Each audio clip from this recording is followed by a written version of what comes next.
there. Welcome. Did you bring your money? No, I'm just kidding. No, we're going to track some money. So as you come on, post a little comment. Say hello. Let me know you're here so I can say hi. You can click some hearts, what have you. If you, I see a thumbs up. Thank you. Welcome.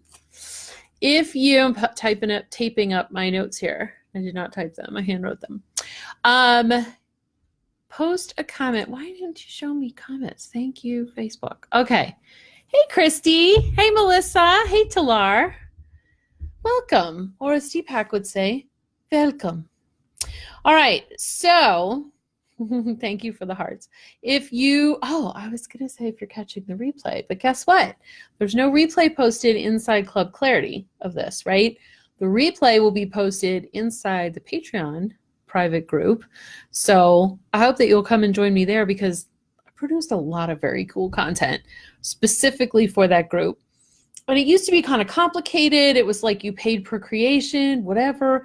Some people were paying $10 a month. Some people were paying $400 a month. It was like kind of crazy.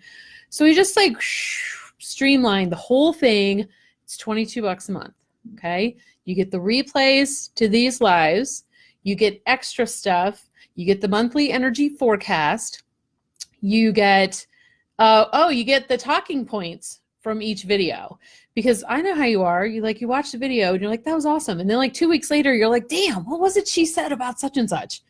And I know I'm entertaining, but you don't necessarily want to go back and watch a whole 40-minute video to get to like the one piece of content that you really needed, right? So inside the Patreon, the group for the Patreon peeps, which you can become, is where we're going to post the talking points. I'm just putting up that link right now. Easy peasy. It's patreon.com/AmyScottGrant. Pin that comment. I don't know why it doesn't let you pin a comment after the fact, but it doesn't, or at least it doesn't that I can figure out. Hi, Leanna. Hi, Emma. Hi, Debbie. Hey, Roxanne. What? Melissa says, hey, Holly. Long time no see. Yeah, it's been a couple hours, I guess, since my last live. My name's Amy. It's been a couple hours since my last live. It sounded like a confession, didn't it? At any rate, yes, with Patreon, you're getting the replays. You're getting the monthly energy forecast, which I just posted July's. You get supplemental content for Boom 2018 Boom every month. So it's basically like a bonus free training. You get a lot of very cool stuff, right? And I wanted to make it really affordable for everybody because, I mean, I know not everybody can afford me at $960 an hour. And it's not like I work on a 1 hour basis anyway, right? It's basically 10 grand, 3 months. So I know that's not accessible to everyone. And at the same time, I can only do so much for free, right? Because I got a mortgage, I got 3 kids, I got my own shit to pay for, just like you, right? And I have a wealth of knowledge and experience, and it's hella fun to do these trainings, right? And I'm entertaining, you have a good time, I have a good time, it's a good exchange. So just asking for like this much in return so that I can keep providing all this content to you and still have my shit covered, right? All right, cool. So anyway, there's the link. I hope you will join the people. And so just to be clear, in case there's any confusion, Patreon is a separate entity, right? That's where the membership, that's where you set up your membership, but you don't ever have to leave Facebook once you set it up.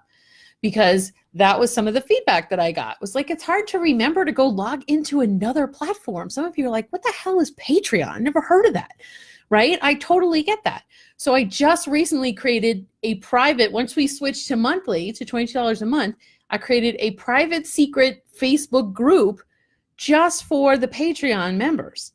Okay, so what that means is you go to the link I posted, patreon.com/AmyScottGrant. You sign up, you put in all your info, you click the $22 a month tier, right?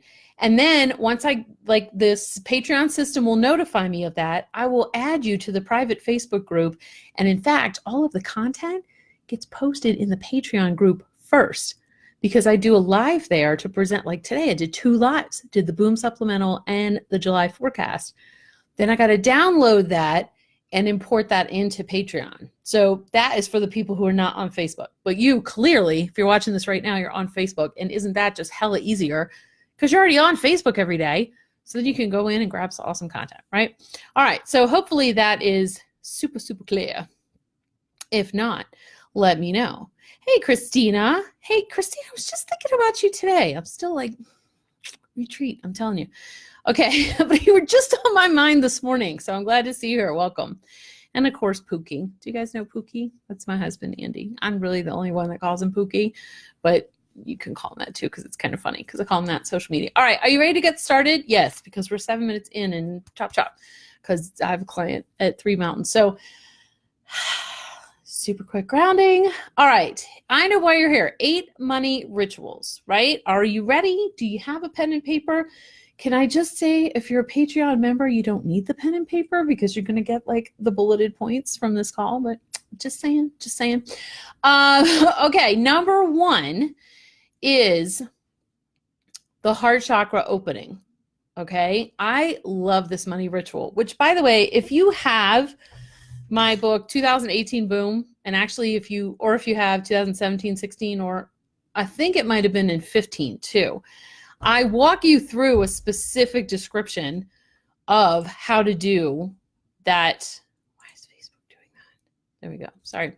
How to do the heart chakra opening. I'm going to walk you through it right now again. But one of the simplest money rituals, by the way, I hope you watched last week's training, which a replay is up inside Club Clarity.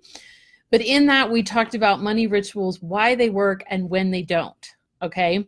So if it really comes down to the energy behind this ritual that you're doing. I mean, I would encourage you to go back and watch that replay if you haven't seen it, especially since that is a free training with the free replay. But the essence of it is, what are you coming at? Any money ritual that you do, whether it's tossing a coin into a fountain or, you know, putting lucky beans in your wallet or blessing your money before you send it out or whatever, or any of the 8 things that I'm going to share with you today.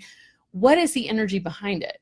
Is there a sense of lack, a sense of need, a sense of want? All of that is reaffirming this idea that you don't have, okay? So there's a whole different way to come at money rituals, and that's what I covered in last week's training.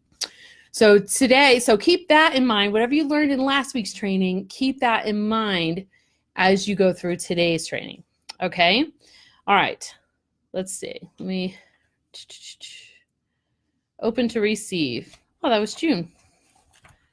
May surprise you that I write these books, but I hardly memorize them. So I have to go back and look too. What did I write? When did I put this?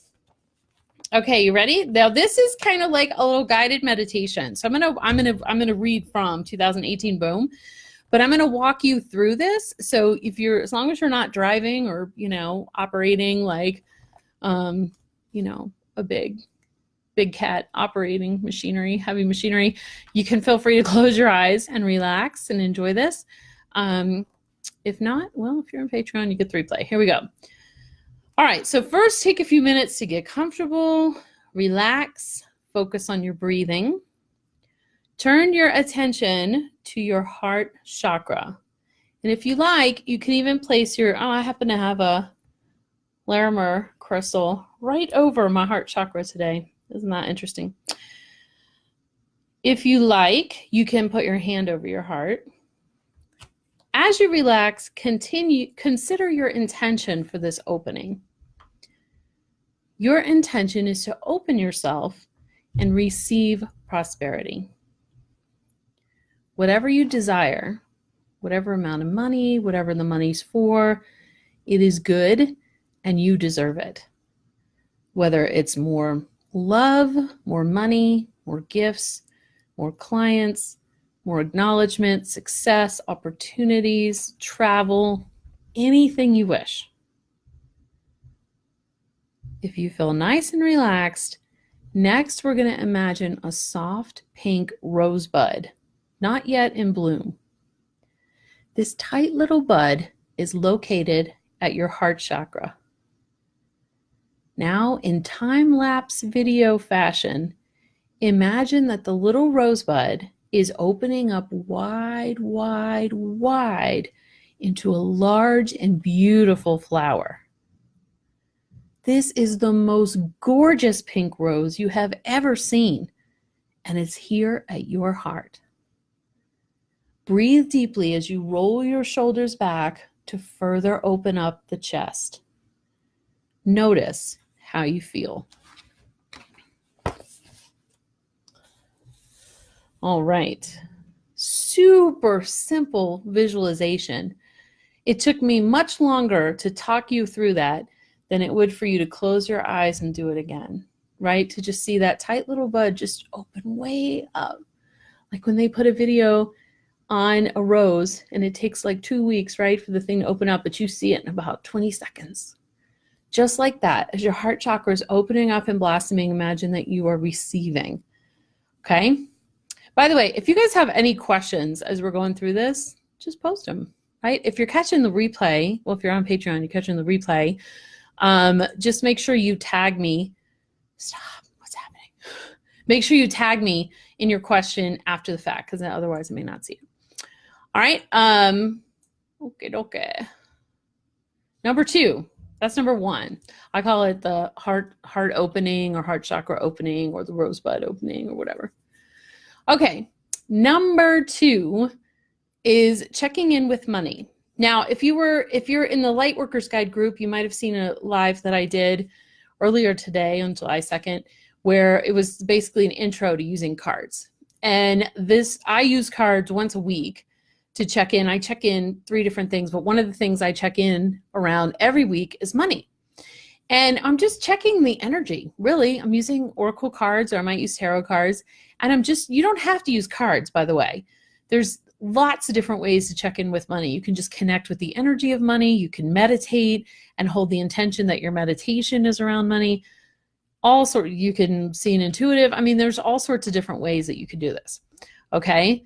But what the point of it is to check in to see what information is there for you to receive, right? Specifically, you can ask, what is optimal for me to know about money?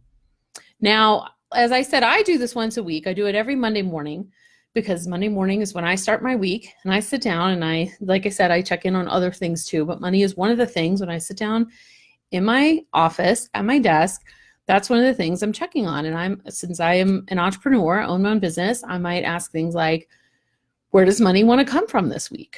Or what's my optimal focus around money this week? Because sometimes, believe it or not, we get in this routine, right? And we think it's the same all the time. We think, well, obviously your focus is to make money. Go do things that are income producing activities. Go sell some shit. Go make some programs, sign some clients. Like we just assume that's what it is every week. It's not at all. I can tell you that some weeks what comes up is stay hyper focused on your vision, like super, super focused on visualizing what it is that you want. Or it might be, the focus might be clear blocks and limitations, like get rid of the past, the stuff you're dragging from your past into the present so that you can move into a bigger, more open space of receiving with money. Other weeks it's, hey, chop, chop, do what you've been putting off. This past week, the main message I got around money was complete stuff that you have that's been hanging around, loose ends, get it all wrapped up, right? So it's not always about hustling every week. Get out there and hustle and work your butt off and whatever. I know it's what we're taught as children, but if you start checking in with money, it puts you in a rhythm with money and you can see where best to direct your efforts. Now, as I said, I do this every week. How often you do it, I would say, is directly related to how much you want to change your money situation. Okay. If you feel like you're in a really, really bad space with money, I highly recommend that you check in once a day, if not twice a day. Okay. If money's good, like you feel comfortable, you feel like, you have a good life, like, yeah, you like more, but overall things are going pretty well, then I recommend that you check in like once a month. Okay. So it's totally going to be up to you. All right. Real quick here. I'm going to go pull up. Okay, good. I see your hearts. Because I'm like, if y'all are posting comments, I'm not seeing them. The last comment I saw was Pookie saying hi. And sometimes Facebook does this to me on this particular browser. Oh, here we go. Perfect. I don't know why it makes me refresh. It's kind of annoying. So, yes. Okay. Hold on one second. What are we doing this inside? Club Clarity, right? Yes. I have a dance break. We'll be right back. My computer's slow, of course, because I'm downloading video. There we go. Okay. Fantastical. See, now that only has since Andy too. All right. Anyway. So yeah, ask what is optimal for me to know, right? So I will pull one card around money. And then if I need more clarification, I'll pull more cards, right? So I do this once a week. But if I'm in a stressful situation around money, I'm pulling more often. But usually once a week gives me the tone for the week. I understand what there is. Some weeks, honestly, some weeks what comes up is conserve, be wise with your money. And that usually helps me avoid some unnecessary purchases or unwise decisions around money. So yeah, but it varies week to week. And by checking in, it'll probably, sometimes you may get the same thing. If you do it every day, you might get the same thing 6 days in a row. It doesn't matter. Keep checking. This is keeping you aligned with the energy of money. It's keeping you in that rhythm. Okay. All right. That was number 2, check in with money. Number 3. Oh, I love this one. God, Andy and I, how many years ago did we learn this tip, right? But it's still so good. And Andy still does this, actually. All right. So depending on where you're at financially, here's some money just to get us in the mood. Andy's like, oh, where she got that hidden? I'll never tell. Actually, one of my kids knows where all the money's hidden. In case something happens to me. I don't want anybody throwing out shoe boxes or whatever. Okay. So depending on where you're at with money, this will determine what denomination you do this with, right? It just depends on your situation. But pick the biggest denomination that you can swing, okay? I mean, if you are like super freaking broke, it's going to be tricky for you to do it with 100, right? But maybe you could do it with a 20, or even like for some people, a 10 might be a super big stretch. I'm leaving that up to you to know what your denomination is, okay? But take the biggest denomination that you can swing and keep it. I'm going to take a 50 because 50 usually works wonders for people. Even if it's a stretch, take this 50 and put it in your wallet. Now you can hide it. Andy's is like tucked. I'm telling his secrets, huh? Andy's is like tucked away. Shoe boxes, Debbie says, yeah. Oh, Holly says, what deck do I usually pull from for guidance on Monday? I pull from my favorite deck, which is the Psychic Tarot by John Holland.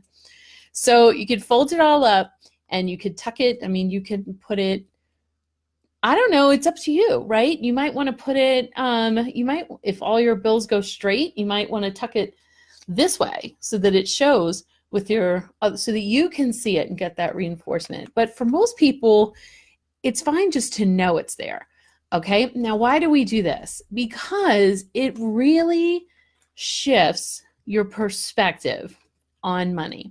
Too many times when things get tight, we're saying things like, I can't afford that, I would love to, but maybe some other time, maybe someday. Like, we can't help, oftentimes, we can't help but continue to reaffirm lack and limitation and a not having and a not able to.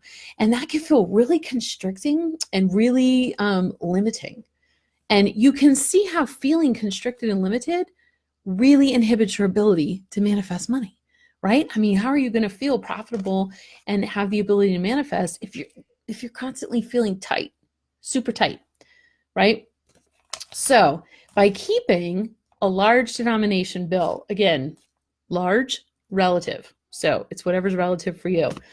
I carry very little cash. So for me, a 50 is a lot to have in my wallet. Some people carry a lot of cash, right? Like my dad, he carries a fair amount of cash on him. So having a 20 in his wallet, like even though he doesn't have a lot of money, he doesn't like to be caught without cash. I think that's like a thing about older people, right? They don't like to be caught without cash, even though everybody takes cards, like everybody now, even vending machines, right? You want a Coke, you can put your credit card in to get a Coke. But at any rate, for him, a 20 it wouldn't have any effect, right? He'd probably have to carry like 100 for this. So really feel into what feels good for you. But by having that money tucked away, every time you see something, let's say that you have a 50, and let's say you're feeling tight. Debbie says 50 are my nemesis. Why are 50 your nemesis? Do you spend them too quick or what? Or do you, maybe you had a past life situation with President Grant. I don't know. Like, what is it about 50s? Maybe you have an aversion to the number 5. I don't know. I'd like to hear. I'm interested. Why this your nemesis? Let's say that you feel like you're on a tight budget and you can't really spend right now, and you go to the mall to get something that you need. And while you're there and you see what you need, you pass by a few things that you wouldn't mind having. Like, you don't need them, but ooh, that's pretty. Ooh, those are cute shoes. Ooh, right? What would you do in the past? You'd probably normally be like, oh, I can't even look. It sucks. I hate being broke, whatever. You'd have some negative thoughts probably, or you'd try and suppress that desire and push it out of your mind. Whereas if you have a 50 in your wallet, you might have different thoughts like, I could get those if I really wanted them. I have that 50 in my wallet. Now, it's not about you pulling it out and spending it on the first thing you see. This is about shifting your vibration around money. This is part of the ritual, is changing your thoughts. And one of the ways to change your thoughts is to have this little reserve. It's kind of like, I don't know if we watch a lot of Big Bang Theory. We're like super nerds, right? In my house. So I feel like this secret denomination that you have in your wallet is like Schrodinger's cat, right? As long as you don't look in the box, the cat is both alive and dead. It's like opposing realities can coexist. And then it's also like quantum physics, right? And then when the appearance of the observer shows up, those possibilities are collapsed and you see the cat is either alive or dead.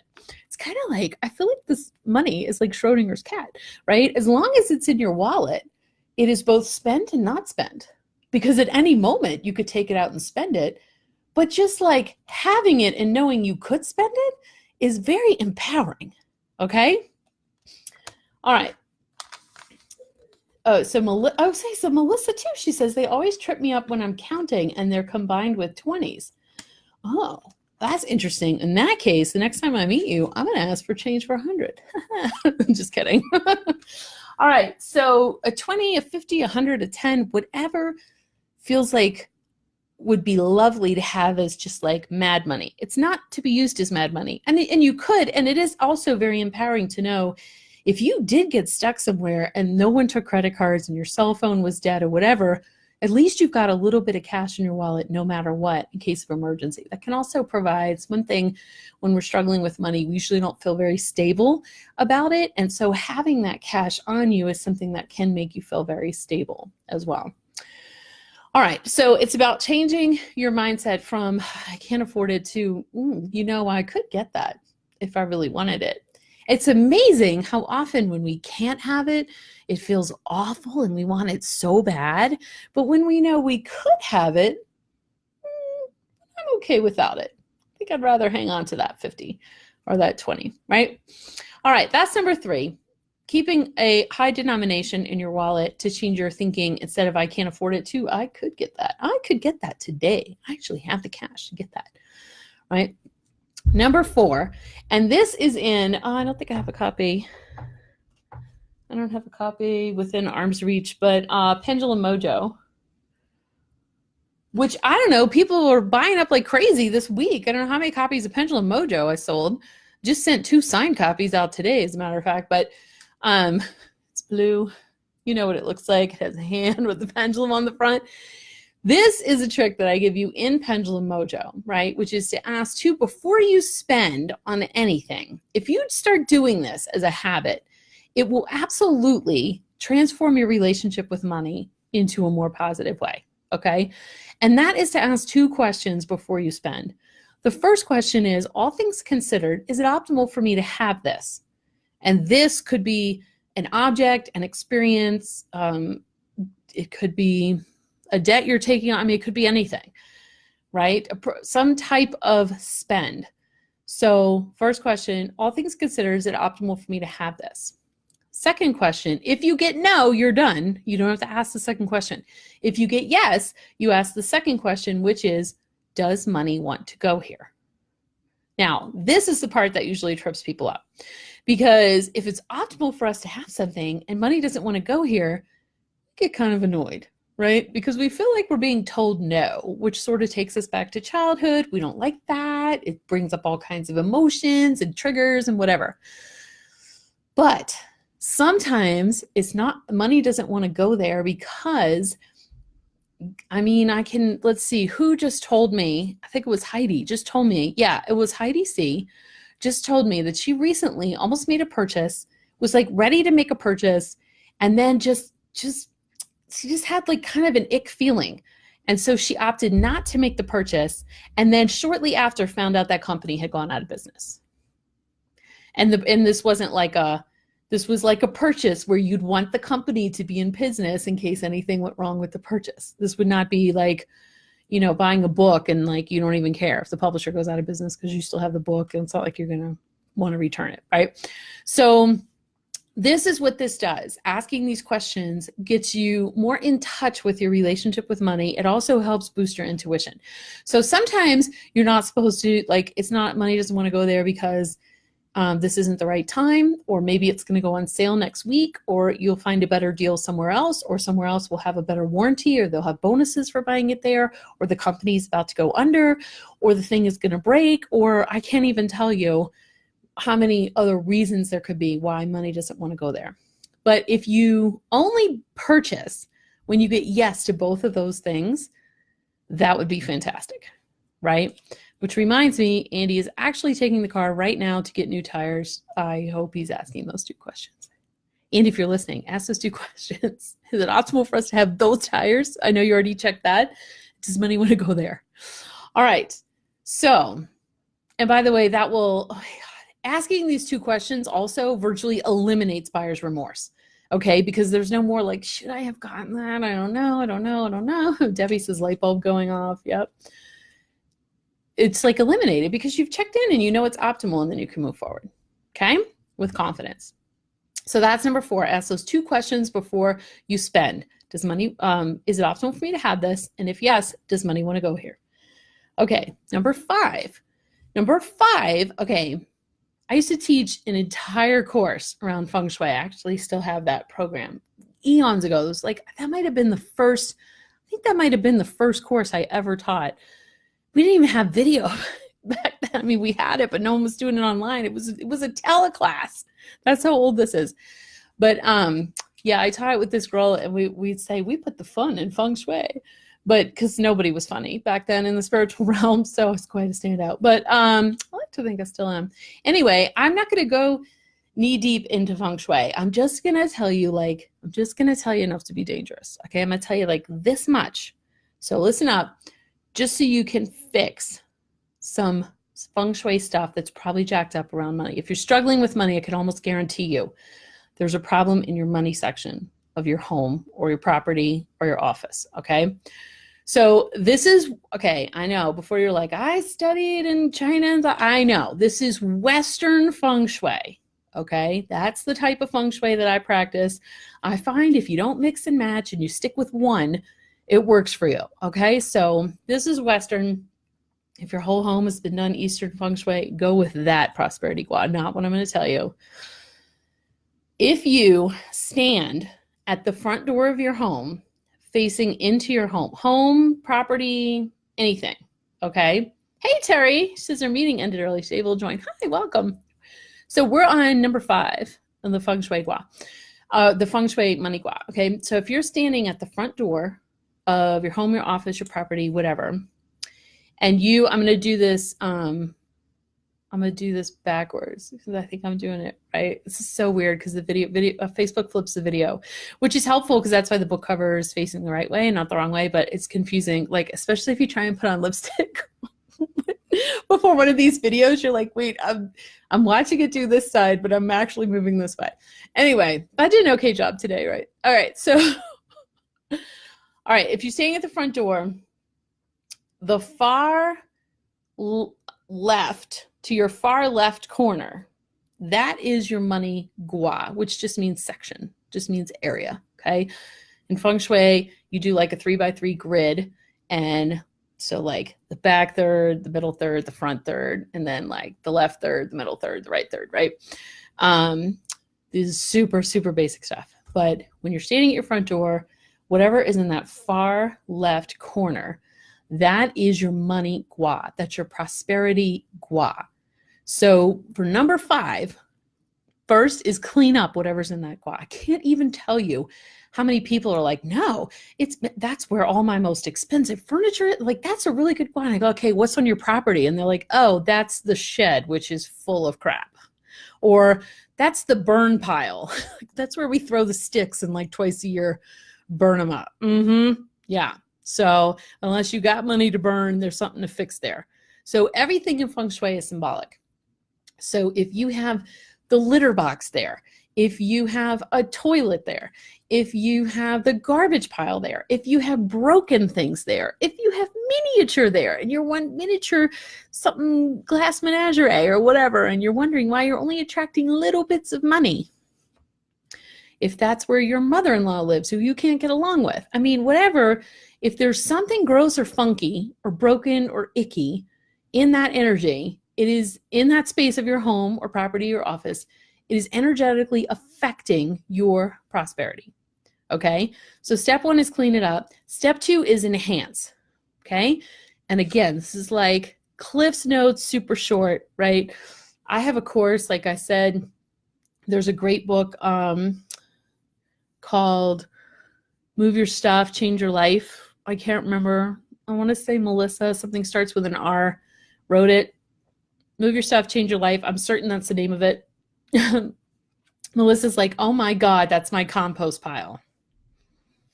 Right? So if you want to know the full thing, get a book, get a course, whatever. But I'm going to give you the quick and dirty. Okay? What to add or change there. So what you want in your prosperity gua is wood. Okay? Trees, plants. You don't really want ceramics.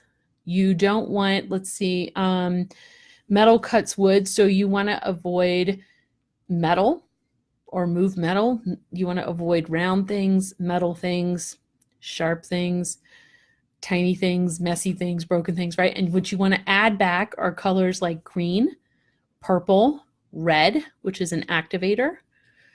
Square items are really good there because in feng shui, the square, not rectangle, but the square symbol represents wood. Okay. So these are all things that are helpful.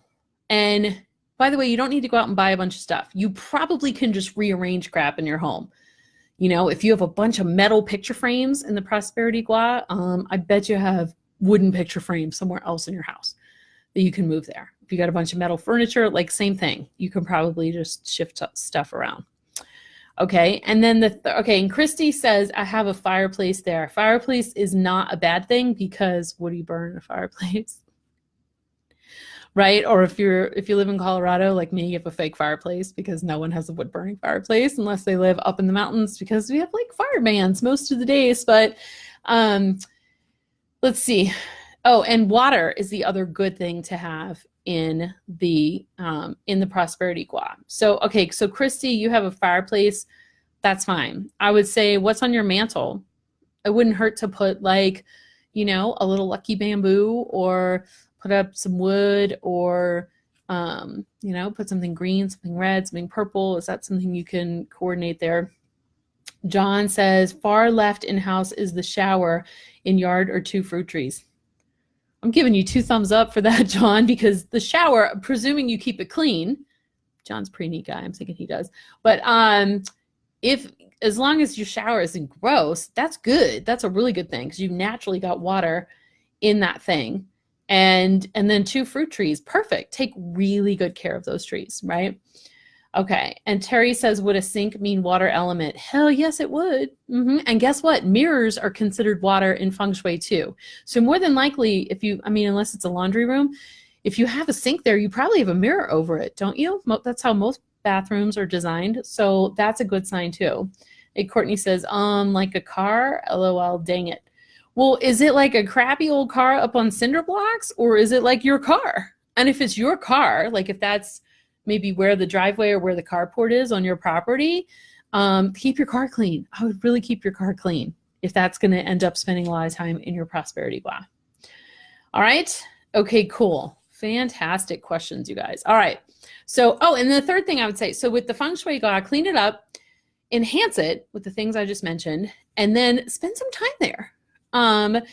This, what I noticed is, so every time Andy and I have moved into a new home, gosh, since we were in New Orleans, like since I first learned feng shui, which was back, Sally's 14. I think she was just born when I first learned about feng shui. So, I mean, we've been doing feng shui a long time. And so every time we've moved into a new home, of course, that's the first thing I've done. I mean, I've checked out all the feng shui before we moved in and then feng shuied our home, right? However, what I recently realized is the way that our home is structured on so we have a 3-story home because we have a full base, like we have everybody in Colorado has a basement. Some are finished, some are not. But we have some like living space in the basement. On 2 of the 3 floors, we don't actually live in the prosperity gua. And in our property, the way our property is, we don't live in the prosperity gua. Like I literally just figured this out recently.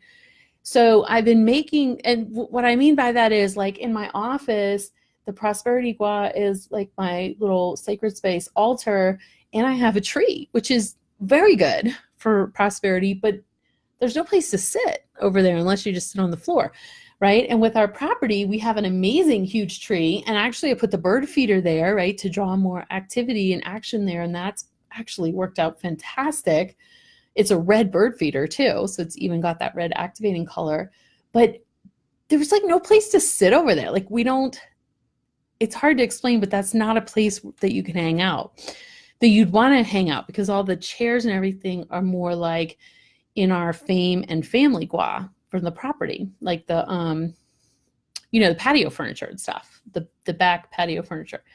So anyway, long story short, I realized that I can also activate prosperity by spending time in those areas. And if you have like I know in some of the homes we've lived in, or even the one we have now, we have a great room and a family room. So we have like a formal living room and dining room and a family room. And we spend way more time in the family room than we do in the formal dining room, and maybe just a little bit more in the formal living room, because that's where Sally spreads out to make pendulums and stuff, because there's a nice wide low coffee table there.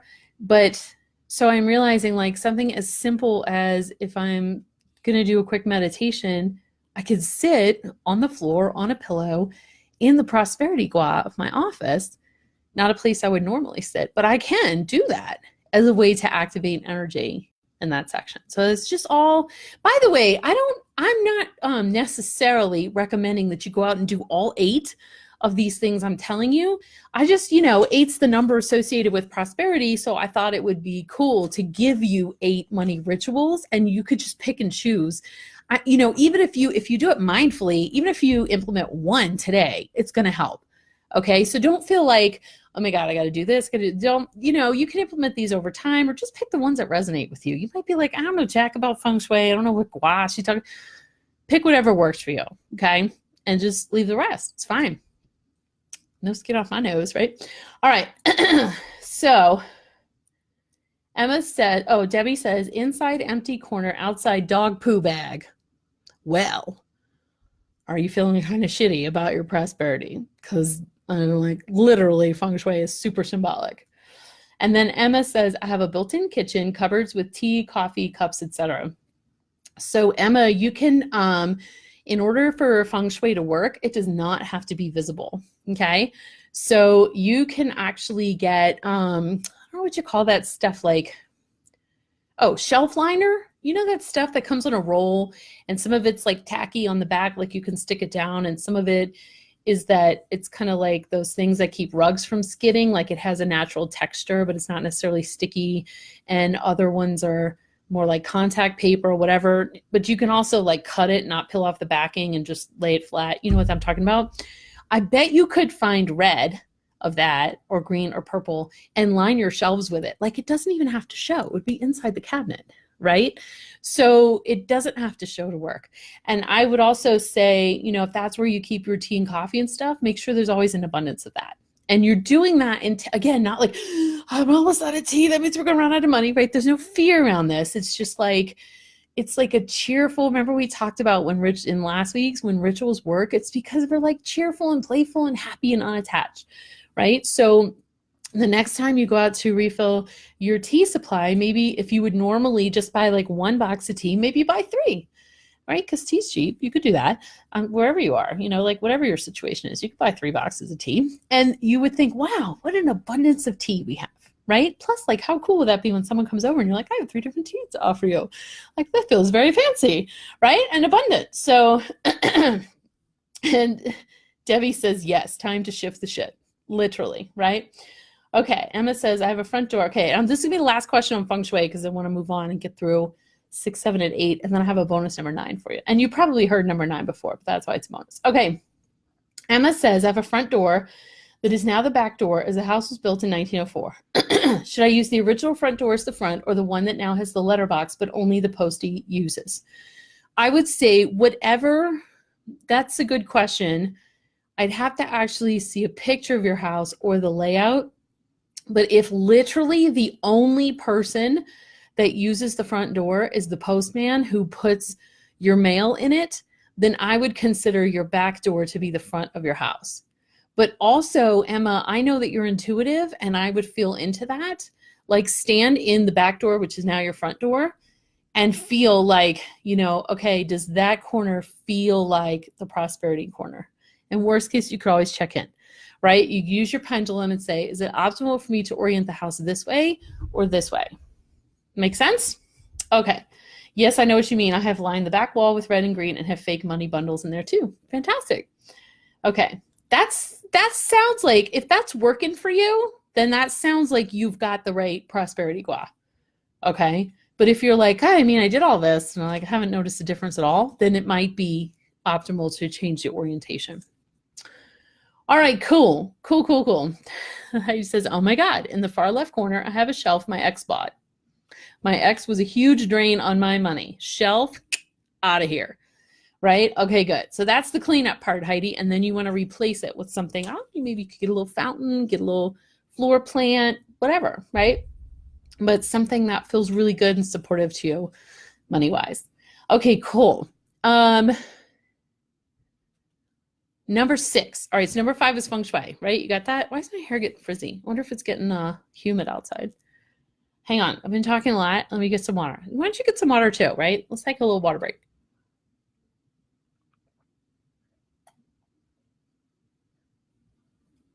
All right. As the kids say. A little bitty kid. All right.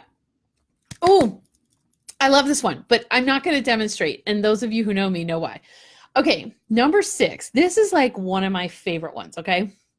Number 6 is to sing a money tune, okay? So I like to make up little songs. However, I cannot sing at all. Like, Andy will attest. He shouldn't, but he will. Yeah, Pookie will attest that I really can't. So, Heidi C says, I have a mirror there. Fantastic. And Emma says, thank you so much. Yes, it makes so much sense. Hey. Okay.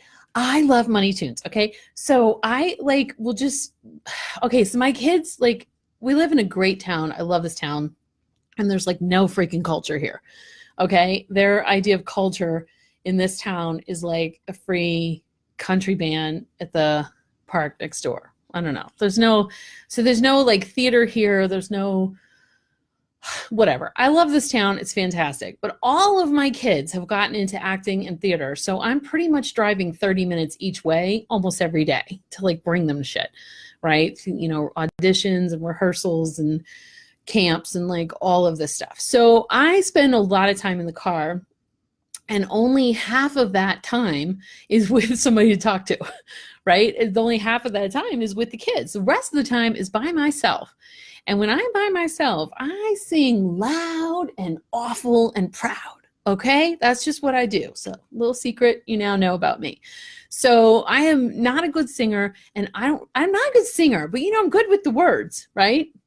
having put out 8 books and being quite a bit of an author, right? I love making up lyrics to songs I already know. Like we do that all the time with the kids. Like, we take a song that we know, like any song, and we make up lyrics based on whatever we're doing right then. And we just laugh and have a grand old time. And I don't really care if anybody else thinks it's funny because, as you know, most of the time I'm cracking myself up. And that's all that I really care about.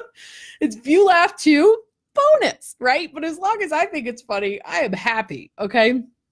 And luckily, I think I'm damn hilarious. So, where was I going with this? Oh, so yeah. So I make up like these little jingles, these little money songs, and I'm not going to sing them because I already told you why. Plus get your own, right? So you can make your own song, but I tell you what, if you're like, not everybody can sing like Heidi C, okay? Because damn, if you ever hear her sing, I'm telling you, she's like amazing, right? So kind of like, here's Amy, here's Heidi C. Way over here. Okay.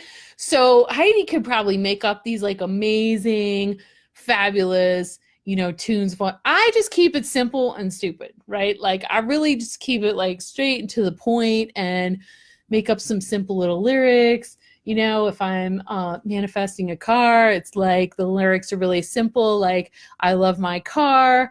I'm going to drive far. Thank you for all the gifts.